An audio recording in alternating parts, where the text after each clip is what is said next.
ಗೊತ್ತು, ನಾನೇನು ಹೇಳಲ್ಲ. ಚೆಕ್ ಅಂಡ್ ಸೇಫ್ಟಿ ಪ್ರೋಟೋಕಾಲ್ಸ್ ನಾವು ಮಾಡಿದೀವಿ ಅಂತ ತಕ್ಷಣ ಎಲ್ಲ ಕರೆಕ್ಟ್ ಆಗಿದೆಯಾ ಅಂತ. ಸೊ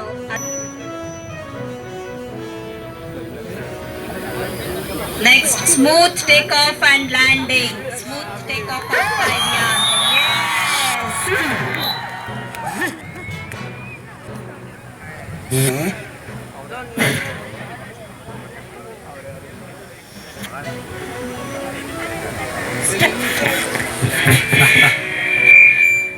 ಸ್ಟೆಬಿಲಿಟಿ ಕೂಡ ಚೆಕ್ ಮಾಡ್ತೀವಿ. Direction control, forward backward turning ಎಲ್ಲ ಆಗ್ತಾ ಇದೆಯಾ ಅಂತ ಕಂಟ್ರೋಲ್ ಕರೆಕ್ಟ್ ಆಗಿ ಆಗ್ಬೇಕು.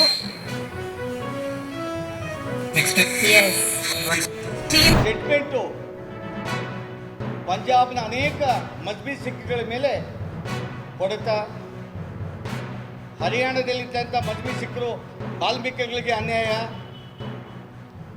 ಆಂಧ್ರ ಪ್ರದೇಶದಲ್ಲಿ ಮಾದಿಗ ಸಮುದಾಯ ರ್ಯಾಲಿ ಸಮುದಾಯದ ಮೇಲೆ ಗದಾ ಪ್ರಹಾರ. ಆದರೆ 2005 ಗದಾ ಪ್ರಹಾರ ಆದಾಗ 20 ವರ್ಷ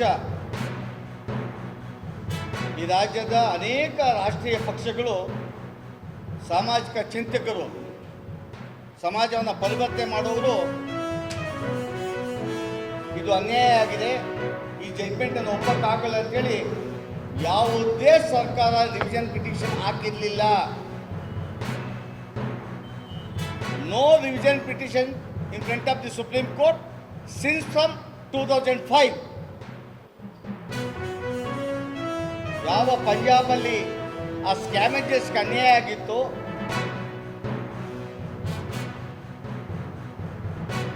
ಅವರ ವಿರುದ್ಧ ಅಲ್ಲಿನ ಒಂದು ಸಮುದಾಯ ಸುಪ್ರೀಂ ಕೋರ್ಟ್ಗೆ ಹೋದಾಗ ದೇವೇಂದ್ರ ಫಡ್ನವೀಸ್ ಮತ್ತು ಪಂಜಾಬ್ ಸರ್ಕಾರದಲ್ಲಿ ಅರುಣ್ ಮಿಶ್ರಾ ಅವರು 2020ರಲ್ಲಿ ಆರ್ಟಿಕಲ್ 3(1) ಅಮೆಂಡ್ಮೆಂಟ್ ಅವಶ್ಯಕತೆ ಇಲ್ಲ, ಇವರು ಹೋಮೋಜಿನಿಯಸ್ ಅಲ್ಲ, ಈ ದೇಶದಲ್ಲಿ ಒಳ ಮೀಸಲಾತಿಯನ್ನು ಕೊಡುವ ಜವಾಬ್ದಾರಿ ರಾಜ್ಯಗಳಿಗಿದೆ ಅಂತ ಪದವನ್ನು ಹೇಳಿದ್ರು. ಆದರೆ ಲಾರ್ಜರ್ ರೆಕಮೆಂಡೇಶನ್ ಮಾಡಿದ್ರು. ಇವತ್ತು ನಾವು ಯಾಕೆ ಹೋರಾಟಕ್ಕೆ ಬಂದಿದ್ದೀವಿ ಅಂತ ಹೇಳಿದ್ರೆ, ಇವತ್ತು ನಿನ್ನೆ ನಮ್ಮ ಕ್ಯಾಬಿನೆಟ್ ಒಬ್ಬ ಸಚಿವರು KH ಮುನಿಯಪ್ಪನವರು ಮಾತಾಡ್ತಾರೆ, ಯಾಕೆ ಹೋರಾಟ ಮಾಡ್ತೀರಾ, ನಾಗಮೋಹನ್ ದಾಸ್ ವರದಿ ತಯಾರಿ ಇದೆ, ಮೀಸಲಾತಿ ಕೊಡೋಕೆ ರೆಡಿ ಇದ್ದೀವಿ ಅಂತೇಳಿ KH ಮುನಿಯಪ್ಪನವರು ತಿಮ್ಮಾಪುರ ಜೊತೆ ಸ್ಟೇಟ್ಮೆಂಟನ್ನು ಮಾಡಿದ್ದಾರೆ. ನಮ್ದು ಅಭ್ಯಂತರ ಇಲ್ಲ, ಮಾಡಿ. ನಮ್ಮ KH ಮುನಿಯಪ್ಪನವರು ಕೇಂದ್ರದಲ್ಲಿ ಸಚಿವರಾಗಿದ್ದಾಗ, ಲೋಕಸಭಾ ಸದಸ್ಯರಾಗಿದ್ದಾಗ ಸಂತೋಷ್ ಶೆಟ್ಟರ್ ಜಡ್ಜ್ಮೆಂಟ್ ರಿವಿಷನ್ ಪಿಟಿಷನ್ಗೆ ಪ್ರಯತ್ನ ಮಾಡಲಿಲ್ಲ. ಅರುಣ್ ಮಿಶ್ರಾ ಅವರ ಜಡ್ಜ್ಮೆಂಟ್ ಬಂದ ಮೇಲೆ ಸುಪ್ರೀಂ ಕೋರ್ಟಲ್ಲಿ ರಾಜ್ಯಮೆಂಟ್ ಕಾನ್ಸ್ಟಿಟ್ಯೂಟ್ ಮಾಡೋದಕ್ಕೆ ಪ್ರಯತ್ನ ಮಾಡಲಿಲ್ಲ.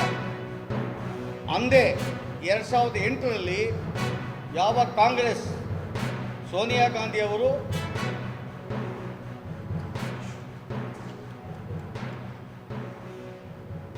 ಉಷಾ ಮೆಹ್ರಾ ಏಕಸದಸ್ಯ ಪೀಠ ಕಮಿಷನನ್ನು ರಾಷ್ಟ್ರ ಮಟ್ಟದಲ್ಲಾಗಿತ್ತು. ಉಷಾ ಮೆಹ್ರಾ ಅವರು ರಿಪೋರ್ಟ್ ಕೊಟ್ಟಿದ್ದರು, ಆರ್ಟಿಕಲ್ 3(1) ಅಮೆಂಡ್ಮೆಂಟ್ ಅವಶ್ಯಕತೆ ಇದೆ, ಇವರು ಹೋಮೋಜಿನಿಯಸ್ ಇದ್ದಾರೆ, ಆದರೆ ಈ ದೇಶದಲ್ಲಿ ಒಳ ಮೀಸಲಾತಿ ಬೇಕಾಗಿದೆ. ಅನೇಕರು ಮುಖ್ಯವಾಹಿನಿಗೆ ಬರೋಕ್ಕಾಗಲಿಲ್ಲ, ಅನೇಕ ವರ್ಗದವರು. ಆದ್ದರಿಂದ 3(1) ಅಮೆಂಡ್ಮೆಂಟ್ ಕ್ಲಾಸ್ 3 ಮಾಡಿ ಒಳ ಮೀಸಲಾತಿ ಕೊಡ್ಬೋದು ಕೇಂದ್ರ ಸರ್ಕಾರಕ್ಕೆ ರೆಕಮೆಂಡ್ ಮಾಡಿದ್ದು. ಆದರೆ 2008ರಲ್ಲಿ ಅದೇ ಕಾಂಗ್ರೆಸ್ ಸರ್ಕಾರ ಉಷಾ ಮೆಹ್ರಾ ರಿಪೋರ್ಟನ್ನು ತಿರಸ್ಕಾರವನ್ನು ಮಾಡಿತ್ತು. ಈ ರಾಜ್ಯದ ಮುಖ್ಯಮಂತ್ರಿ ಅವ್ರ ಮೇಲೆ ಯಾಕೆ ವಿಶ್ವಾಸ ಬರ್ತಾ ಇಲ್ಲ ಅಂತ ಹೇಳಿದ್ರೆ, ನಾಗಮೋಹನ್ ದಾಸ್ ಅವರಿಗೆ ಈ ರಾಜ್ಯದ ಚೀಫ್ ಸೆಕ್ರೆಟರಿ ಸಹಕಾರ ಕೊಡಲಿಲ್ಲ. 76ರಿಂದ ಯಾವ್ಯಾವ ಸಮಾಜ ಹೆಚ್ಚು ಉದ್ಯೋಗಗಳನ್ನು ಪಡೆದಿದೆ, ಯಾವ ಸಮಾಜ ಯಾವ ವರ್ಗ 101 ಜಾತಿಯಲ್ಲಿ ಅನ್ಯಾಯಕ್ಕೆ ಒಳಗಾಗಿದ್ದಾರೆ, ಯಾವುದೇ ಡೇಟಾ ಕೊಡಲಿಲ್ಲ ಚೀಫ್ ಸೆಕ್ರೆಟರಿ. ಈ ರಾಜ್ಯದ ಚೀಫ್ ಸೆಕ್ರೆಟರಿ ಸಹಕಾರ ಇಲಾಖೆಗಳಲ್ಲಿ ಕೋಆಪರೇಟಿವ್ ಸೆಕ್ಟರಲ್ಲಿ ಯಾವ ಸಮಾಜಕ್ಕೆ ಉದ್ಯೋಗ ಕೊಟ್ಟಿದ್ದಾರೆ, ಯಾವ ಸಮಾಜ ಮುಖ್ಯವಾಹಿನಿಗೆ ಬಂದಿದೆ, ಡೇಟಾ ಕೊಡಲಿಲ್ಲ.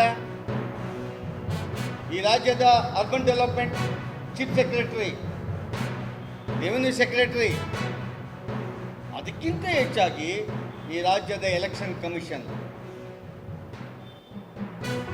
ಯಾವ ಸಮುದಾಯ ಚುನಾವಣೆಗಳಲ್ಲಿ ಗೆಲ್ಲಕ್ಕಾಗಿದೆ, ರಾಜ್ಯದ ಯೋಜನೆ ಜಾರಿ ಮಾಡೋ ದಿಕ್ಕಿನಲ್ಲಿ ಅಧಿಕಾರವನ್ನು ಪಡೆದಿದ್ದಾರೆ, ಚುನಾವಣಾ ಕಮಿಷನ್ ರಿಪೋರ್ಟ್ ಕೊಟ್ಟಿಲ್ಲ.